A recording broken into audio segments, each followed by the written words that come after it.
The secret life of my cat. What do they do when I'm not home?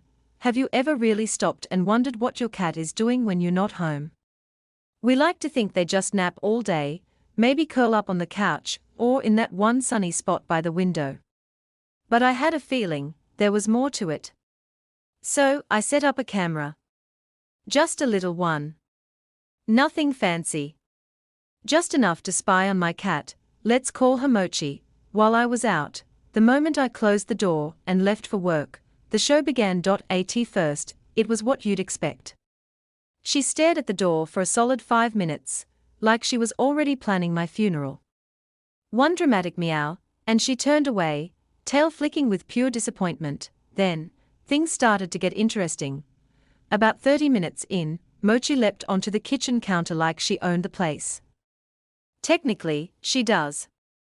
She sniffed around the sink, checked the fruit bowl, and batted a spoon onto the floor, just because.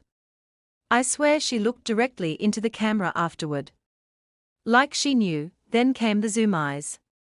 Full on, no reason, hallway sprints. She bolted from one room to the next like something invisible was chasing her.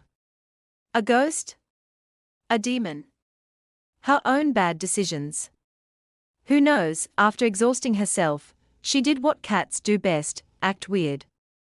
She sat in the bathroom sink. For 15 minutes. Just sitting. Staring into the void. Like she was having an existential crisis. By noon, Mochi moved to the window, perched like a little gargoyle, judging everyone walking by. And I mean judging. The way she looked at people walking their dogs, pure disgust.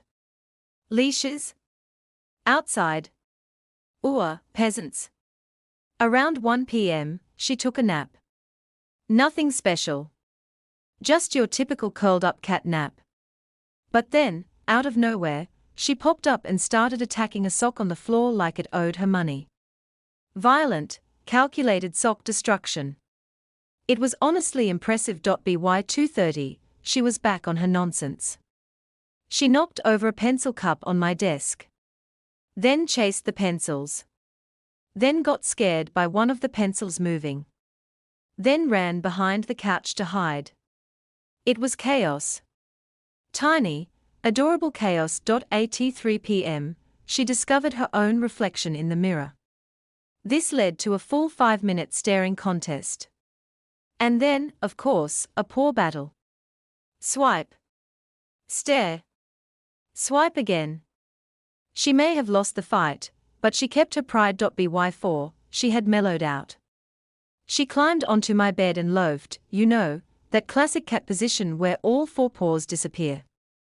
She just sat there, blinking slowly, breathing deeply, like a furry meditation guru. But right around 5:30, things got really strange.